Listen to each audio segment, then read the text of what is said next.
चलिए क्लास की शुरुआत करते हैं। आज हम देखेंगे टारगेट प्रीलिम्स। टारगेट प्रीलिम्स में बात करें, इस सीरीज में हम ज्योग्राफी के सभी एनसीईआरटी के यानी 6 से लेकर 12 तक के जितने बुक्स हैं उनका निचोड़ आपको देंगे, यानी कह सकते हैं आपको एक शॉर्ट नोट्स प्रोवाइड करवाएंगे और शॉर्ट नोट्स के साथ आप रिवीजन भी कर सकते हैं।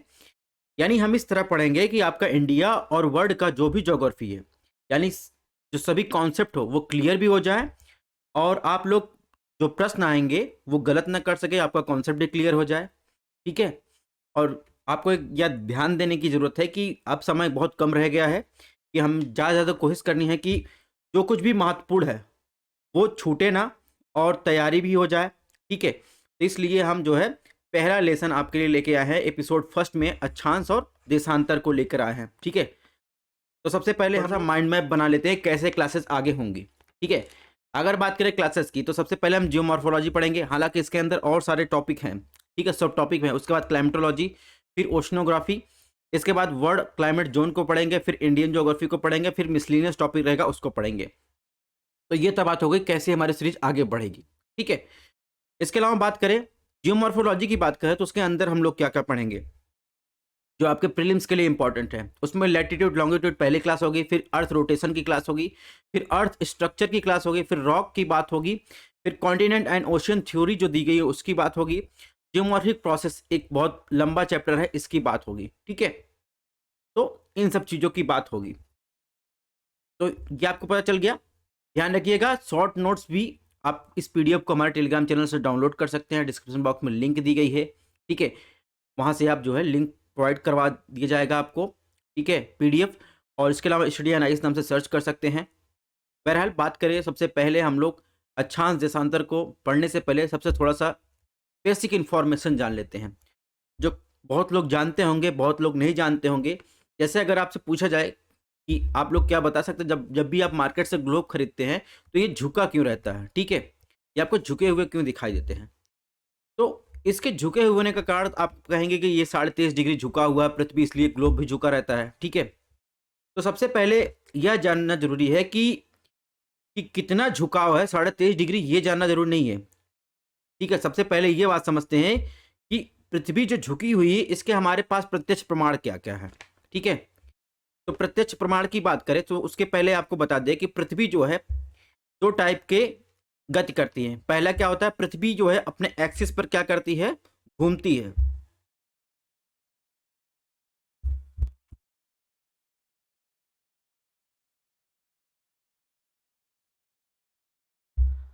Sorry for disturbance. तो पृथ्वी अपने एक्सिस पर क्या करती है, पश्चिम से पूर्व की तरफ क्या होती है, घूमती है। ठीक है, दूसरा क्या करती है, ये रिवोल्यूशन करती है, यानी पृथ्वी जो है सूर्य के चारों तरफ जो है चक्कर लगाती है। ठीक है, ये चीजें आपको पता चल गई। अब हमने क्या दो बात कही, पहली बात बताई कि सूर्य के चारों तरफ क्या कर रही पृथ्वी, चक्कर लगा रही है। दूसरा मैंने क्या कहा कि अपने धुरी पर क्या कर रही, घूम रही है। यानी आपको यहां पर ध्यान देना है कि पृथ्वी जो है सूर्य के चारों तरफ क्या है, रिवोल्यूशन कर रही है और अपने धुरी पर घूम रही है। दोनों में अंतर है, दोनों का प्रभाव भी अलग अलग होता है। यानी पृथ्वी का अपने धुरी पर घूमना और पृथ्वी का सूर्य के चारों तरफ परिक्रमा करना, ये दोनों में इसका प्रभाव भी अलग अलग होता है। इन्हीं प्रभाव में से एक प्रभाव होता है जिसका संबंध क्या है, इस झुकाव से, पृथ्वी के झुकाव से है, और जो हमें प्रमाण देता है कि पृथ्वी झुकी हुई है। ठीक है, बाकी अन्य जो प्रमाण की बात करें यानी रिवोल्यूशन रोटेशन की बात करें, उसका हम जो है एपिसोड 2 में हम लोग देखेंगे। अभी पहले हम लोग देखते हैं पृथ्वी जो 23.5 डिग्री झुकी हुई है, पृथ्वी का जो झुकाव है उसके प्रत्यक्ष प्रमाण का संबंध ये कैसे है। ठीक है, तो सबसे पहले बात करते हैं कि हम कैसे जानेंगे पृथ्वी झुकी हुई है। ठीक है, अगर सपोज पृथ्वी झुकी ना हुई होती तो क्या होता, तो सूर्य का प्रकाश जो है पृथ्वी के आधे भाग पर, यानी जो भाग जो है पूरे साल भर आप देखते हैं, पूरे साल भर जो है इसके सामने रहता है, यानी ये पृथ्वी है। ठीक है, इसके सामने, सूर्य के सामने, प्रकाश के सामने पृथ्वी का जो भाग रहता है वहां पर आपको क्या दिखाई देता, प्रकाश दिखाई देता, यानी दिन दिखाई देता। और एक तरफ क्या हमेशा क्या रहता है, अंधेरा रहता। ठीक है, यानी जो भाग पृथ्वी के सामने पड़ जाता। ठीक है, इसके अलावा दूसरा कारण क्या, दूसरा जो है आपको प्रभाव क्या दिखाई देता, अगर पृथ्वी सीधी होती और झुकी ना हुई होती तो आपको मौसम में बदलाव नहीं दिखाई देते। जो आप ठंडा, आप सर्दी, गर्मी, बसंत ऋतु महसूस करते हैं वो आपको बदलाव नहीं दिखाई देते। ठीक है, और इसके अलावा दोनों पोल पर आपको सिर्फ और सिर्फ जो है एक भाग पर आपको दिन दिखाई देता, ठीक है, आधा भाग वो भी अंधकार में डूबा हुआ दिखाई देता, ठीक है। लेकिन अगर बात करें पृथ्वी जो है 23.5 डिग्री झुकी होती तो क्या क्या प्रभाव मिलता, ठीक है। तो 23.5 डिग्री पृथ्वी झुकी होने पर बात करें तो ऐसा कुछ देखने को नहीं मिलता, यानी झुकाव के कारण ही हमें मौसम में बदलाव दिखाई देते हैं, ठीक है। और इसके अलावा हमें जो है सर्दी का मौसम, जैसे अभी हमारे यहाँ सर्दी है, धीरे धीरे गर्मी आ रही है, ठीक है। सूर्य का तो आप देखेंगे क्या हो रहा है, मकर रेखा से आप देखेंगे कर्क रेखा, विषुवत रेखा से आप देखेंगे फिर आएगा कर्क रेखा की तरफ। तो सूर्य का क्या हो रहा है, उत्तरायण हो रहा है, ठीक है। तो इसी के साथ साथ आप देखेंगे यहाँ पर 6 महीने का दिन और रात भी देखने को मिलेगी पोल पर घटना, ठीक है। अभी क्या होगा, अभी यहाँ अंटार्कटिका सर्किल पर जो है आप देखेंगे दिन दिखाई दे रहा होगा, आर्कटिक पर आपको रात दिखाई दे रही होगी। जैसे जैसे सूर्य का उत्तरायण होगा वैसे देखेंगे ये घटना आपको आर्कटिक सर्किल पर दिखाई देगी, यानी आर्कटिक सर्किल पर 6 महीने की रात, उसकी अपेक्षा आप देखेंगे यहाँ पर अंटार्कटिका पर आपको 6 महीने का दिन दिखाई देगा, सॉरी रात दिखाई देगी, ठीक है। चलिए कैसे होता है ये सब, इसको समझ लेते हैं, ठीक है। तो बात करें कैसे होता है, सपोज ये सूर्य है, सूर्य तो स्थिर है, इसकी परिक्रमा कौन कर रहा है, पृथ्वी कर रहा है। तो क्या है, पृथ्वी 23.5 डिग्री क्या हुई, झुकी हुई है, ठीक है। पृथ्वी 23.5 डिग्री झुकी हुई है, ठीक है। तो अभी हम लोग क्या, अभी हमारे यहाँ क्या है, ठंडी है, ठीक है। यानी आपको बता दें कि सूर्य का प्रकाश दिसंबर की बात कर रहा है, दिसंबर में क्या होता है, सूर्य जो है हमारा नॉर्थ हेमिस्फीयर में क्या ठंडी होता है, धीरे धीरे दिसंबर से जनवरी आते हैं तो ये कर्क रेखा से मकर रेखा की तरफ आती है। और आप देखेंगे 3-3 महीने का गैप होता है, 3-3 महीने में ये मौसम चेंज होता है, ठीक है। धीरे धीरे क्या होगा, ये सूर्य का प्रकाश आप देखेंगे तो विषुवत रेखा पर जो है सीधे पड़ेगा, ठीक है। तो मार्च महीने में, इसके बाद जून में आएंगे तो कर्क रेखा पर जो है आप देखेंगे, यानी नॉर्थ हेमिस्फीयर में आपको जो है गर्मी देखने को मिलेगी, साउथ हेमिस्फीयर में ठंडी देखने को मिलेगी, ठीक है। तो ये साइकिल चलता रहता है। तो ये आपको प्रमाण मिल गया कि पृथ्वी झुकी हुई है, जिसके कारण हमें मौसम में बदलाव दिखाई देते हैं। पोल पर आप देखेंगे, जैसे अभी बात करें वर्तमान समय की बात करें तो आपको अंटार्कटिका पर आपको ज्यादा प्रकाश दिखाई दे रहा होगा, आर्कटिक सर्किल पर आप देखेंगे तो कम प्रकाश यानी रात दिखाई दे रही होगी 6 महीने का। यही जब यहाँ पर कर्क रेखा पर सूर्य का प्रकाश पड़ेगा तो आर्कटिक सर्किल पर आपको प्रकाश दिखाई देगा, अंटार्कटिका पर जो है उसकी अपेक्षा जो है आपको रात दिखाई देगी, ठीक है। सूर्य का प्रकाश जो है, सूर्य का तिरछापन जो है बढ़ जाता है, ठीक है। तो ये तो हो गया बेसिक कॉन्सेप्ट जो है पृथ्वी झुकी हुई है, ठीक है। अब बात करते हैं अक्षांश और देशांतर की, यहां से हम लोगों की क्लासेस शुरू होती हैं, ठीक है। तो बात करें अक्षांश और देशांतर की,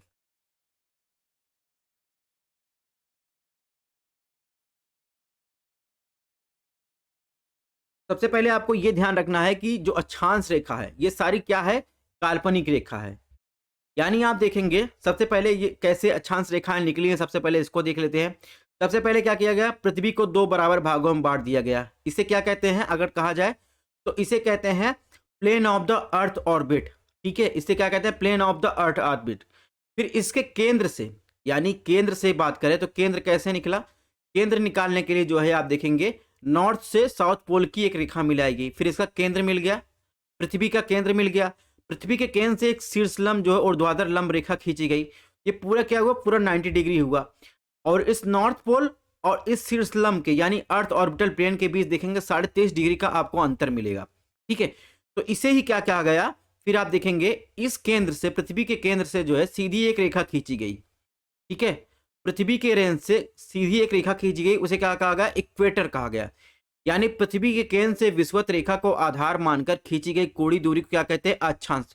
दूसरे शब्द में आप देखेंगे वह अक्षांश जो है कोण, वह कोण है जो विषुवत रेखा तथा किसी अन्य स्थान के बीच केंद्र पर बनता है। सेम यही क्या किया गया, यही जो अर्थ का ऑर्बिटल प्लेन है, यहां से देखेंगे ट्रॉपिक ऑफ कैंसर लाइन एक खींची गई सीधी। उसके बाद आप देखेंगे इसके दूसरे छोर से, यानी ऑर्बिटल प्लेन के दूसरे छोर से एक रेखा खींची गई जिसे कैप्रिकॉन कहा गया, ठीक है। तो इस प्रकार आप देखेंगे, जो आप देखेंगे विषुवत रेखा है वो जो है 0 डिग्री पर स्थित है और पूरी पृथ्वी को देखेंगे 2 बराबर भागों में बांटती है। नॉर्थ वाले को कहते हैं नॉर्थ हेमिस्फीयर कहते हैं, साउथ को कहते हैं साउथ हेमिस्फीयर कहते हैं, ठीक है। और इसके अलावा देखेंगे विषुवत रेखा के नॉर्थ और साउथ में स्थित सभी समानांतर रेखाओं क्रमशः जो है आप देखेंगे ये क्या होती हैं, नॉर्थ से साउथ जानने पर ये रेखाएं जो है आप देखेंगे, यानी सर्किल जो है उसकी त्रिज्या छोटी होती चली जाती है। इसके अलावा आपको ये भी ध्यान रखना है, पृथ्वी पर खींची गई अक्षांश रेखा में विषुवत रेखा जो होता है, विषुवत रेखा का सर्कल जो है सबसे बड़ा वृत्त होता है, यानी इसकी त्रिज्या जो होती है सबसे बड़ी होती है। जैसे जैसे आप पोल की तरफ जाएंगे वैसे त्रिज्या छोटी होती चली जाएगी। ठीक है, तो ये तो बात हो गई अक्षांश की और विषुवत रेखा की। अभी अन्य रेखाओं की चर्चा हम लोग आगे करेंगे। तो हमने क्या बताया, हमने बताया पृथ्वी को दो बराबर भागों में बांट दिएगा, ऊपर को नॉर्थ हेमिस्फीयर कहते हैं, नीचे को साउथ हेमिस्फीयर कहते हैं। ऐसे ही अब देशांतर रेखा से जब बांटेंगे तो इधर क्या कहेंगे, इधर हो जाएगा नॉर्थ ईस्ट ईस्ट हेमिस्फीयर हो जाएगा, इधर वेस्ट हेमिस्फीयर हो जाएगा। अगर पृथ्वी को चार बराबर भागों में बांट दे तो इधर देखेंगे नॉर्थ ईस्ट हो जाएगा, साउथ वेस्ट हो जाएगा, साउथ ईस्ट हो जाएगा, ठीक है, नॉर्थ वेस्ट हो जाएगा। तो ये तो बात हो गई बांटने की बात। चलिए कुछ फैक्चुअल इंफॉर्मेशन की बात कर ले। अक्षांश रेखाओं के बीच की दूरी की बात करें लगभग 111 किलोमीटर के बराबर होती है, लेकिन आपको पूरी सभी स्थान पर बराबर नहीं दिखाई देगा। अगर विषुवत रेखा की बात करें तो 110.6 किलोमीटर होती है। वहीं अगर ध्रुवों की बात करें, पोल पर बात करें, पोल पर यही दूरी आप देखेंगे बढ़ जाती है, 111.7 किलोमीटर हो जाती है। वैसे अगर आपसे पूछा जाए कि अक्षांश रेखाओं के बीच की दूरी कितनी होती है तो आपसे 111 किलोमीटर बताना है। और यदि आप नॉर्थ और साउथ पोल के बिंदु को मानकर आप देखेंगे, यानी नॉर्थ और साउथ पोल का एक पॉइंट मानेंगे, तो आप देखेंगे इसको मिलाकर जो रेखा खींची गई हो, इसको मान लीजिए क्या है, ये एक अक्षांश है। तो कुल कितनी अक्षांश रेखाएं हो जाएंगी, 181 अक्षांश रेखाएं हो जाएंगी। और यदि आप इसको बिंदु माना है तो आप देखेंगे टोटल कितनी अक्षांश रेखा है, 179 अक्षांश रेखाएं आपको देखने को मिलेगी। ठीक है, तो ये तो बात हो गई कुछ फैक्चुअल इंफॉर्मेशन की। अब बात करते हैं विषुवत रेखा के बारे में, थोड़ी और जानकारी देख लेते हैं। यानी सूर्य का प्रकाश, अभी हमने बताया कि साल में 2 बार जो है आपको विषुवत रेखा पर जो है सूर्य का प्रकाश सीधे देखने को मिलेगा। तो यही देखिए कि सूर्य का प्रकाश जो है विषुवत रेखा पर सीधे पड़ता है, यानी आप देखेंगे तो यदि नहीं साल भर लगभग वर्ष भर जो है सूर्य का प्रकाश आपको लंबवत देखने को मिलेगा। इसके फलस्वरूप क्या देखेंगे, इस एरिया का यानी इस अक्षांश का तापमान देखेंगे तो इसके बीच जो एरिया है, यानी आप देखेंगे 23.5 डिग्री नॉर्थ, 23.5 डिग्री साउथ के बीच, यानी कर्क और मकर रेखा के बीच का जो एरिया है, यहाँ पर आप देखेंगे तापमान आपको सबसे ज्यादा देखने को मिलेगा। और उसमें भी आप देखेंगे जो विषुवत रेखा है, विषुवत रेखा पर आपको तापमान सबसे ज्यादा देखने को मिलेगा। यहाँ पर वार्षिक और दैनिक तापांतर आपको कम देखने को मिलेगा, यानी वर्ष में जो तापमान की स्थिति रहेगी वो आपको बहुत ज्यादा इधर उधर नहीं दिखाई देगी, लगभग समान रहता है। और दिन का जो तापमान रहेगा उसका अंतर भी आपको कम दिखाई देगा। और इसके साथ साथ आप विषुवत रेखा की बात करें, कर्क और मकर रेखा को छोड़ दीजिए, तो विषुवत रेखा पर आप देखेंगे तो दिन और रात की अवधि आपको बराबर देखने को मिलेगी। ठीक है, यहाँ पर शीत ऋतु नहीं पाई जाएगी, तो ये कथन आपको ध्यान रखना, शीत ऋतु नहीं पाई जाएगी। भूमध्य रेखा पर वर्ष में 2 बार 21 मार्च और 23 मार्च को सूर्य लगभग जो है आपको लंबवत देखने को मिलेगा।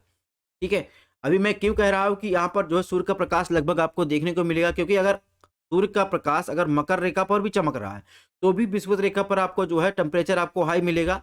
अगर वो कर्क रेखा पर चमक रहा है तो भी आप देखेंगे विषुवत रेखा पर आपको टेम्परेचर हाई देखने को मिलेगा।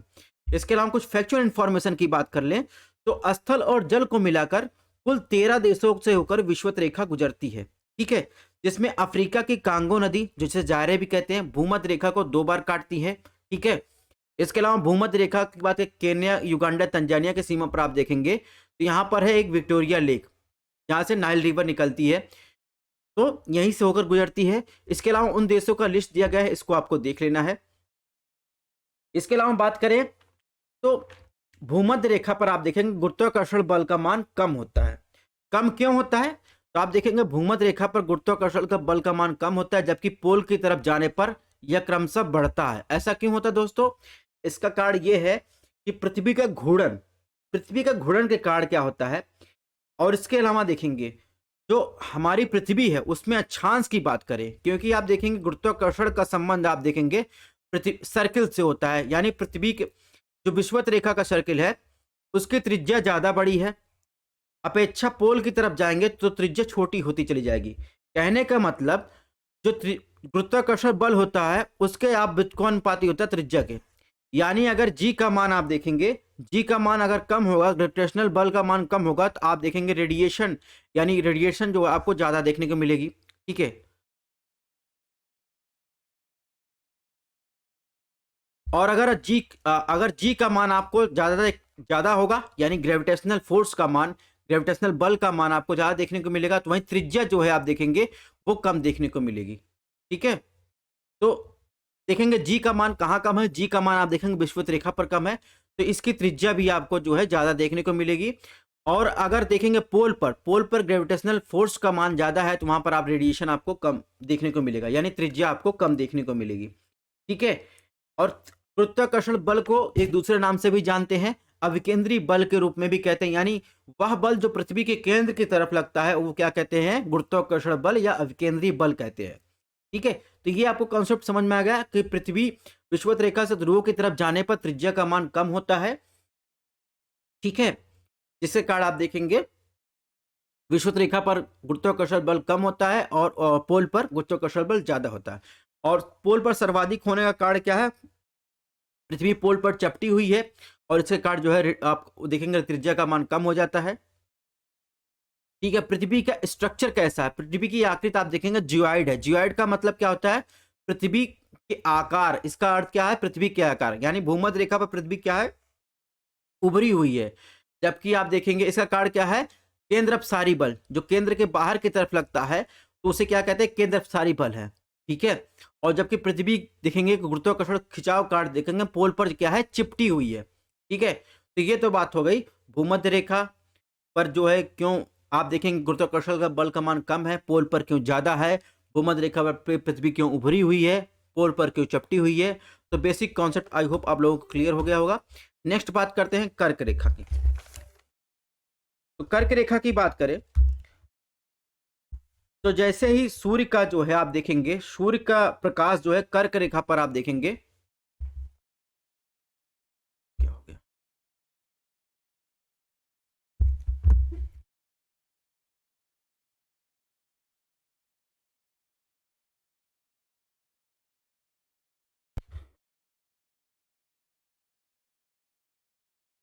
हाँ तो बात करते हैं अब कर्क रेखा की। कर्क रेखा की बात करें तो कर्क रेखा का मतलब क्या हुआ, सूर्य मकर रेखा से धीरे धीरे विषुवत रेखा की तरफ आया, विषुवत रेखा से ये कर्क रेखा की तरफ गया।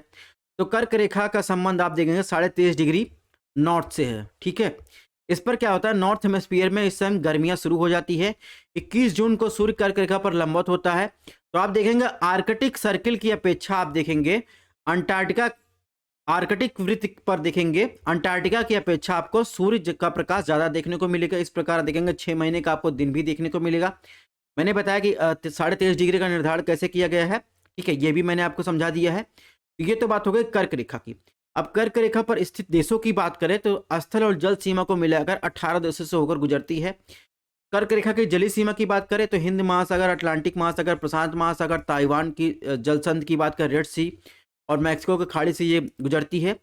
वही कर्क रेखा देखेंगे मिस्र के नासिर झील से होकर गुजरती है। और भारत की बात करें, भारत में माही रिवर जो है इसको 2 बार काटती है। तो ये कुछ फैक्चुअल इंफॉर्मेशन हो गई कर्क रेखा के बारे में। ठीक है। तो ये रिवीजन सीरीज है, टू द पॉइंट सीरीज है, इसलिए जो चीज जरूरी है वही चीज हम आपको बता रहे हैं। अब कर्क रेखा के बारे में अगर भारत की बात करें तो भारत में कर्क रेखा कौन कौन से राज्यों से होकर गुजरती है, तो 23.5 डिग्री की बात करें तो 8 राज्यों से होकर गुजरती है। ठीक है। सबसे पहले मिजोरम, फिर त्रिपुरा, फिर आ जाएंगे वेस्ट बंगाल, फिर झारखंड, फिर आएंगे छत्तीसगढ़, फिर एमपी। एमपी के बाद अगर बात करें तो आ जाएंगे राजस्थान, राजस्थान के बाद गुजरात। ठीक है। तो 8 राज्यों से होकर गुजरती है। तो ये तो बात हो गई कर्क रेखा की। अब बात करेंगे मकर रेखा। मकर रेखा की बात करें तो मकर रेखा जो है, मकर रेखा का मतलब सूर्य जो है घूमते घूमते फिर आया विषुवत रेखा पर, विषुवत रेखा से फिर आया मकर रेखा पर। यानी अभी जो वर्तमान स्थित है, अभी सूर्य का प्रकाश जो है मकर रेखा से थोड़ा ऊपर बढ़ रहा है, सूर्य का धीरे धीरे क्या हो रहा है, दक्षिणा उत्तरायण हो रहा है। ठीक है। यानी साउथ हेमिस्फीयर में इस टाइम क्या होता है, गर्मी होती है। ठीक है। सूर्य का प्रकाश क्योंकि मकर रेखा पर गर्म लंबवत पड़ रहा है। नॉर्थ हेमिस्फीयर में जहां अभी हम लोग हैं वहां पर ठंडी होती है, अर्थात 23 दिसंबर को जो है सूर्य मकर रेखा पर लंबवत होता है। ठीक है। अंटार्कटिका पर बात करें, अंटार्कटिका सर्किल पर आप देखेंगे आर्कटिक सर्किल की अपेक्षा आपको सूर्य का प्रकाश ज्यादा प्राप्त होगा। तो देखेंगे इसकी आर्कटिक की अपेक्षा आप देखेंगे वहां पर आपको नाइट 6 महीने की नाइट देखने को मिलेगी, अंटार्कटिका पर आपको 6 महीने का दिन देखने को मिलता है। ठीक है। इसके अलावा बात करें मकर रेखा पर स्थित अगर देशों की बात करें तो 12 देशों से होकर गुजरती है। ठीक है।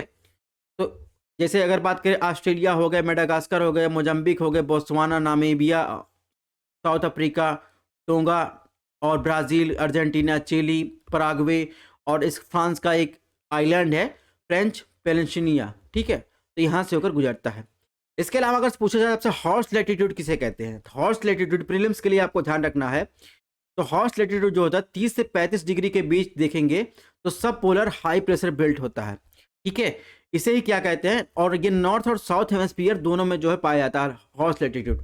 क्यों कहते हैं? ऐसा माना जाता है कि जब व्यापारिक जहाज जो है गुजरते थे तो यहाँ पर जो अनिश्चित पवनें होती थी इनके जहाज को एकदम हिला देती थी। तो यहाँ पर जो है घोड़े के व्यापार किया जाता है, तो घोड़ों को ये लोग पानी में फेंक देते थे, इसीलिए इसे क्या कहा जाता है? हॉर्स लैटिट्यूड कहा जाता है, ठीक है? अब बात करेंगे आर्कटिक सर्किल की, ठीक है? आर्कटिक सर्किल की बात करें तो आर्कटिक सर्किल पर जैसा कि आपको पता है सूर्य का प्रकाश तो कर्क रेखा और मकर रेखा के बीच ही जाता है, क्योंकि पृथ्वी की अच्छी झुकाव के कारण 23.5 डिग्री पृथ्वी झुकी हुई है।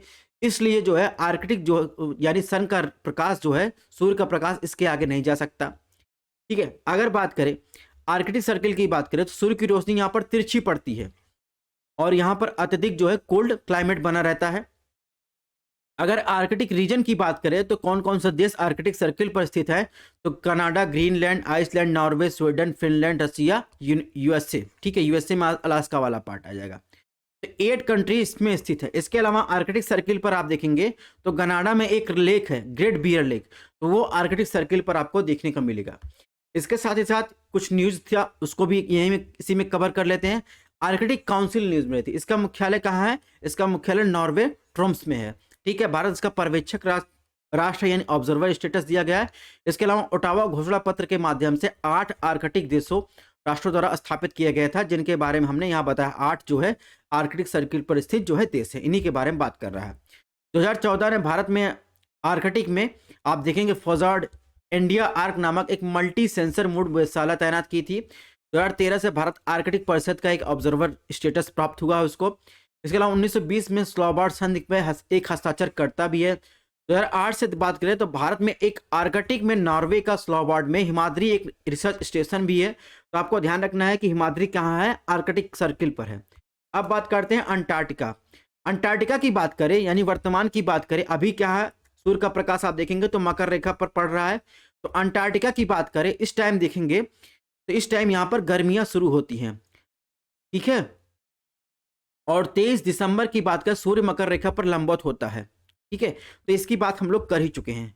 अब थोड़ा सा करंट अपडेट कर लेते हैं हम लोग। तो हाल ही में भारत को अंटार्कटिका का स्थायी सदस्य बने निवासी बने 40 साल हो गए हैं। 1983 में अंटार्कटिका का पहला भारतीय स्थायी अनुसंधान स्टेशन स्थापित किया गया था, जिसका नाम दक्षिणी गंगोत्री दिया गया था। बाद में 1990 में इसे बंद कर दिया गया, वर्तमान तक ये बंद ही है। अब तक अंटार्कटिका में 3 रिसर्च स्टेशन स्थापित किए गए थे, जिसमें मैत्री 1988 में, भारतीय 2012 में, ठीक है? और दक्षिणी गंगोत्री जो बंद हो चुका है, ठीक है? इसके अलावा भारतीय अंटार्कटिक अधिनियम 1981 से शुरू हुआ था, ठीक है? अब बात करें कि अभी मैंने बताया सूर्य का प्रकाश सिर्फ कर्क और मकर रेखा के बीच क्यों जो है चमकता है, ठीक है? तो ये ध्यान रखना है सूर्य क्या है? सूर्य एक स्थिर है और पृथ्वी जो है 23.5 डिग्री झुकी हुई है। तो इसी के कारण आप देखेंगे तो कितना भी कोशिश कर लीजिए, इसी झुकाव कार्ड देखेंगे तो हमेशा विषुवत रेखा, कर्क रेखा, मकर रेखा ही सामने आएगी, ठीक है? तो ये पोल साइड सामने नहीं आता, ठीक है? तो पृथ्वी के झुकाव के कारण कोई सवाल ही नहीं उठता कि सूर्य का प्रकाश जो है नॉर्थ और साउथ पोल यानी कर्क और मकर रेखा के आगे जाए। अर्थ के हिट जोन के बारे में तो हमेशा आप ध्यान रखिए, कोई भी काम होता है इस पूरे यूनिवर्स में या पूरी दुनिया में तो सूर्य जो है हमेशा केंद्र रहता है एनर्जी के रूप में, ठीक है? तो जहाँ पर सनलाइट जो है मोस्टली जो आप देखेंगे डायरेक्टली पड़ती है, ठीक है? यानी कर्क और मकर रेखा के बीच, ठीक है? इसे ट्रॉपिक ऑफ कैंसर और ट्रॉपिक ऑफ कैप्रिकॉन के बीच ये क्या होता है? अक्सर देखेंगे तो मोस्ट ऑफ जो है सनलाइट जो है आपको डायरेक्टली आपको देखने को मिलेगी। जैसे जैसे आप देखेंगे तो यहाँ पर जो है इसका एंगल जो है तिरछापन आपको देखने को मिलेगा। तो इसी के आधार पर पूरे पृथ्वी को 3 हीट जोन में डिवाइड किया गया है। एक है ट्रॉपिकल हीट जोन, ठीक है? यानी इक्वेटर ट्रॉपिक ऑफ कैंसर से लेकर कैप्रिकॉन के बीच, ठीक है? जहाँ पर सूर्य का प्रकाश अक्सर लंबवत ही रहता है, ठीक है? टेम्परेट हीट जोन और पोलर यानी फ्रीज जोन की बात कर रहे हैं। यानी अगर इक्वेटर की बात करें या अगर बात करें ये ट्रॉपिकल जोन की बात करें तो यहाँ सूर्य की किरणें लगभग जो है लंबवत रहती हैं, ऊष्मा अधिक प्राप्त होती है। इसके अलावा अगर टेम्परेट जोन की बात करें तो सूर्य किरणें कभी लंबवत नहीं होती हैं, ठीक है। पोल की तरफ सूर्य की किरणें झुकाव ज़्यादा होता है, इसलिए तापमान में कमी आती है। तो ध्यान रखिएगा, अर्थ को मेनली 3 हीट ज़ोन में डिवाइड किया गया है। एक तो जहाँ पर सूर्य की किरणें हमेशा लगभग लंबवत रहती हैं, यानी कर्क और मकर रेखा के बीच में। दूसरा आप देखेंगे सूर्य के किरणें के तिरछापन के कारण आप देखेंगे टेम्परेट ज़ोन और पोलर ज़ोन में डिवाइड किया गया है। नेक्स्ट बात करें तो कुछ कॉन्सेप्ट आपने पढ़े होंगे या फिर हो सकता है कि आप जो है ऐसे जब अक्षांश को आप किसी कंट्री के साथ पढ़ते हो तो ऐसे ही पढ़ लेते हो, आपको हो सकता है समझ में ना आता हो। तो भारत के संदर्भ में हम समझते हैं कि भारत के अक्षांश को नॉर्थ लोकेशन में जब हम लोग पढ़ते हैं कि 8 डिग्री 4 मिनट से 37 डिग्री 6 मिनट नॉर्थ लिखा होता है, इसका मतलब क्या होता है? सबसे पहले आपको पता रहना चाहिए कि पृथ्वी को जो है equator, tropic of Cancer, tropic of Capricorn में बांटते हैं। तो इक्वेटर जो है पृथ्वी को 2 भागों में बांट देता है, यानी नॉर्थ हेमिस्फीयर, साउथ हेमिस्फीयर में। और वहीं अगर पृथ्वी को 4 भागों में बांटा जाए तो इधर वाला ईस्ट हो जाएगा, ठीक है, इधर वाला ईस्ट हो जाएगा, इधर वाला वेस्ट हो जाएगा, इधर वाला नॉर्थ हो जाएगा, इधर वाला साउथ हो जाएगा। तो भारत कहाँ है? भारत है नॉर्थ में, नॉर्थ में है। अगर देशांतर की बात करें, ठीक है, तो देशांतर की बात करें तो ये क्या हो जाएगा? ईस्ट देशांतर हो जाएगा, ठीक है। और अगर अक्षांश की बात करें, अक्षांश क्या हो जाएगा? नॉर्थ हेमिस्फीयर हो जाएगा, ठीक है। तो इसी प्रकार आप देखेंगे भारत की अगर अक्षांशीय स्थिति की बात करेंगे तो 8 डिग्री, ठीक है, 8 डिग्री 4 मिनट नॉर्थ से लेकर 37 डिग्री 6 मिनट नॉर्थ इसीलिए लिखा जाता है क्योंकि पृथ्वी को जो है आप देखेंगे इस तरीके से डिवाइड करके, तो जो कॉन्टिनेंट इस एरिया में स्थित है वो पूरा का पूरा अक्षांशीय स्थिति की बात करें पूरा नॉर्थ लिखा जाएगा, और अगर देशांतरी स्थिति की बात करें तो उसे ईस्ट से डिनोट किया जाएगा, ठीक है। अब बात करते हैं देशांतर की। तो देशांतर की बात करें, सबसे पहले क्या हुआ इसमें देखेंगे, इक्वेटर से पृथ्वी को 2 बराबर भागों में बांटा गया। ऐसे देशांतर की बात करें तो 2 पोलों को मिलाने वाली, यानी नॉर्थ पोल और साउथ पोल को मिलाने वाली रेखा क्या कहते हैं? देशांतर रेखा कहते हैं, ठीक है। यानी उत्तरी और दक्षिणी ध्रुवों को प्रधान मध्याह्न रेखा मिलाती है, इसे क्या कहते हैं? देशांतर रेखा कहते हैं, ठीक है। यानी पूर्व और पश्चिम में खींची गई रेखाओं को देशांतर रेखा कहते हैं। ये देखेंगे अर्धवृत्ताकार होती हैं। तो ये तो आप 2D डायमेंशन है, 3D नहीं दिखा रहे हैं। ये क्या होती है? पूरी अर्धवृत्ताकार होती हैं, ठीक है। यानी इन रेखाओं के बीच की दूरी की बात करें तो विषुवत रेखा पर आप देखेंगे देशांतर रेखाओं के बीच की दूरी सबसे ज़्यादा होती है, और पोल पर जाएंगे, पोल पर शून्य आपको दिखाई दे क्योंकि ये एक बिंदु पर जाकर मिल जाती हैं। चलिए आपको 2D डायग्राम में इसको दिखाते हैं। तो ये देखिए क्या होता है, मैंने कहा अर्धवृत्ताकार होती हैं। टोटल आप देखेंगे कितने 3 देशांतर रेखाएं हैं, टोटल आपको 360 देशांतर रेखाएं देखने को मिलेंगी, ठीक है। 180 डिग्री पूर्व, 180 डिग्री पश्चिम, ठीक है। ये एक ही परिस्थिति है लेकिन टोटल आप देखेंगे 360 देशांतर रेखाएं आपको देखने को मिलेंगी। इसके अलावा अक्षांश वृत्त के विपरीत आप देखेंगे देशांतर रेखाओं की लंबाई बराबर होती है, ठीक है। देशांतर रेखाओं की गणना में कठिनाई ना हो इसीलिए क्या किया गया है, लंदन के ग्रीनविच से वहां से एक लाइन गुजारी गई जिससे देशांतर रेखा को आधार बनाने की गणना शुरू की गई। इसे क्या कहते हैं? 0 डिग्री या प्रधान मध्याह्न रेखा कहते हैं, ठीक है। इसके बाएं की ओर रेखाएं पश्चिमी देशांतर, दाएं की ओर जो है क्या होती हैं? पूर्वी देशांतर कहलाती हैं, ठीक है। और इसके अलावा देखेंगे अक्षांश और देशांतर रेखा एक दूसरे पर समकोण पर काटती हैं। हर अक्षांश और देशांतर रेखा एक दूसरे पर समकोण पर काटती हैं, ठीक है। अगर डिस्टेंस की बात करें तो 2 देशांतर रेखाओं के बीच की बात करें तो 111.3 किलोमीटर की होती है। अगर पोल पर जाएंगे तो ये देशांतर रेखा की बीच की दूरी क्या हो जाएगी? 0 हो जाएगी, ठीक है। इसके अलावा बात करें, सभी देशांतर रेखाएं पृथ्वी को जो है 2 बराबर भागों में बांटती है। ये पूरा क्या है? सपोज एक सर्किल है। अभी मान लीजिए प्रधान मध्याह्न रेखा 0 डिग्री है, इसको 2 बराबर भागों में बांट रही है। मान लीजिए 123 डिग्री उठा लेते हैं, 123 डिग्री ईस्ट, 123 डिग्री वेस्ट, ये भी तो दो बराबर भागों में बांटेगी। तो ये चीज़ें आपको ध्यान रखना। जबकि आप देखेंगे अक्षांश रेखा सिर्फ 0 डिग्री ही पृथ्वी को 2 बराबर भागों में बांटती है, ठीक है। अब बात करें देशांतर और समय की बात करें तो ग्रीनविच रेखा जिसे 0 कहते हैं उसे आधार बनाकर विश्व के कई देशों ने उसका समय का निर्धारण किया, क्योंकि पृथ्वी के अपने अक्ष पर झुकी हुई है, पश्चिम से पूर्व की ओर जो है गति कर रही है। अतः आप देखेंगे ग्रीनविच के अगर पूर्व में आएंगे, ग्रीनविच रेखा के अगर पूर्व में आएंगे तो उसके साथ जो है समय आगे आपका बढ़ेगा, लेकिन पश्चिम में जाएंगे तो समय क्या होगा? या माइनस हो जाएगा। कहने का मतलब पृथ्वी एक चक्कर पूरा करने में कितना समय लेती है? 24 घंटे लेती है। अगर एक चक्कर पूरा करने में 24 घंटे ले रही है और 24 घंटे में वो 360 डिग्री घूम रही है, तो 1 घंटे में कितना डिग्री घूमेगी? सॉरी, 1 घंटे में आप देखेंगे 15 डिग्री घूमेगी, ठीक है? 15 डिग्री घूम रही है, यानी आप देखेंगे 4 मिनट में एक देशांतर रेखा ये घूमती है, ठीक है? इस प्रकार से समय का निर्धारण भी किया जाता है। अभी हम बात करेंगे कि प्रधान मध्याह्न रेखा से यानी ग्रीनविच लाइन से भारत की जो देशांतर रेखा की लाइन है, यानी आप देखेंगे 82.5 डिग्री जो मानक निर्धारित किया गया है भारत के लिए, 5.5 घंटा का अंतर दिखाई देता है, वो यहीं से कैलकुलेट होगा, ठीक है? इसके अलावा देखेंगे 0 से 180 डिग्री पूर्व की ओर जाने पर 12 घंटे का समय लगता है। ग्रीनविच से 12 घंटे आगे, इसी तरह 0 डिग्री से आप देखेंगे 180 डिग्री आप पश्चिम की तरफ जाएंगे, ठीक है, तो 12 घंटे पीछे का समय लगता है। तो ये चीज़ें आपको ध्यान रखनी है।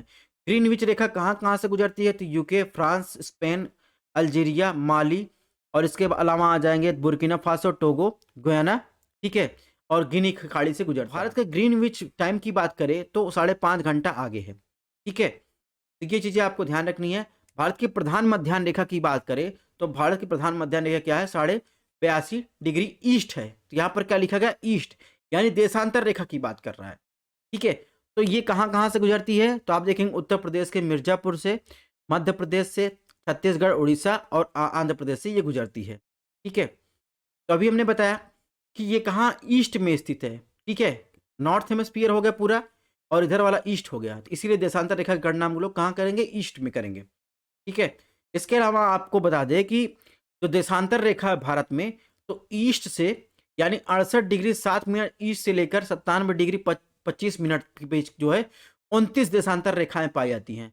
यानी आप देखेंगे 1 डिग्री में 4 मिनट चलता है, तो 29 देशांतर रेखा पार करने में हमको कितना? 16 मिनट लगेगा, ठीक है? तो इस प्रकार आप देखेंगे कि पश्चिम से पूर्व की अपेक्षा देखेंगे 2 घंटे का आपको अंतर देखने को मिलेगा, जिसकी चर्चा हम लोग आगे करेंगे। अब बात करते हैं वर्ल्ड क्लॉक या लोकल टाइम, ठीक है? पूरे वर्ल्ड की बात करें तो किसी स्थान पर जब सूर्य आपके सीधे सर के ऊपर होता है, तो आप देखेंगे घड़ी में दोपहर के 12 बजे होते हैं, ठीक है? तब वो उस स्थान का स्थानीय मान होता है, ठीक है? एक ही देशांतर पर स्थित सभी स्थानों का मान समय समान होता है, ठीक है? और पूरे विश्व को जो है 24 टाइम जोन में डिवाइड किया गया है। और अभी हमने बताया 29 देशांतर का जो है आपको अंतर देखने को मिलेगा। तो आप देखेंगे अरुणाचल प्रदेश और गुजरात के बीच आप देखेंगे तो 2 घंटे का आपको अंतर देखने को मिलेगा। इसका मतलब अरुणाचल प्रदेश में सुबह 4 बजे सूर्योदय होता है, तो गुजरात में ये सूर्योदय 6 बजे होगा, ठीक है? इसके अलावा कुछ फैक्चुअल इन्फॉर्मेशन की बात करें तो सबसे पूर्वोत्तर बिंदु आपसे पूछा जाए तो अरुणाचल प्रदेश में किबिथु गांव है, सबसे भारत का पूर्वोत्तर बिंदु है। सबसे पश्चिमोत्तर बिंदु पूछा जाए तो आपको बताना है, ठीक है? सबसे पश्चिमोत्तर बिंदु कहाँ आपको मिलेगा? ये मिलेगा मोटा गुहार गुजरात में, ठीक है? ये सबसे पश्चिमोत्तर बिंदु है। तभी हमने बताया भारत को 24 पूरे वर्ल्ड में 24 टाइम जोन में विभाजित किया गया है। अगर आपसे पूछा जाए विश्व में सबसे ज्यादा टाइम जोन किस देश के पास है, तो फ्रांस के पास आप देखेंगे 12 टाइम जोन है। यहाँ यानी वहां पर जो है 12 घड़ियां इस्तेमाल की जाती हैं, 12 टाइम जोन आपको अलग अलग देखने को मिलेगा। रशिया के पास 11, यूएसए के पास 11, ऑस्ट्रेलिया के पास 9, ठीक है? भारत के पास कितना है? भारत के पास 1 टाइम जोन है, ठीक है? तो हम जिस रेखा की बात कर रहे थे, किस रेखा की बात? अंतरराष्ट्रीय तीर्थ रेखा की बात कर रहे थे। यानी अंतरराष्ट्रीय तीर्थ रेखा की तरफ अगर पूर्व की तरफ आएंगे तो आप एक दिन का जो है लॉस करेंगे, सॉरी, एक दिन का जो है आप गेन करेंगे। पश्चिम की तरफ जाएंगे, एक दिन का लॉस करेंगे, ठीक है? तो ये चीजें आपको ध्यान रखनी है। और पृथ्वी पर खींची गई 180 डिग्री की बताए, ये काल्पनिक है कि अंतरराष्ट्रीय तीर्थ रेखा कराती है, प्रशांत महासागर के बीच से खींची गई है। साइबेरिया और अलास्का को दूर रखने के लिए इसे क्या किया गया? 75 डिग्री पर जो है ये देखेंगे पूर्व की ओर जो है घुमाकर जो है ये रेखा खींची गई है, ठीक है? ये बातें हो गई। अब कुछ फैक्चुअल इंफॉर्मेशन की बात कर ले। जहां तक बात करें 0 डिग्री देशांतर रेखा की बात करें तो उसे 0 डिग्री अक्षांश पर कहाँ काटती है? तो आप देखें गिनी की खाड़ी में काटती है। और इसके अलावा 0 डिग्री देशांतर रेखा की बात करें तो कर्क रेखा को जो है आप देखेंगे कहाँ काटती है? कर्क रेखा को ये कहाँ काटती है? अल्जीरिया पर काटती है। और 0 डिग्री देशांतर रेखा मकर रेखा को कहाँ काटती है? मकर रेखा को आप देखें अटलांटिक महासागर में नामीबिया के पश्चिम में काटती है।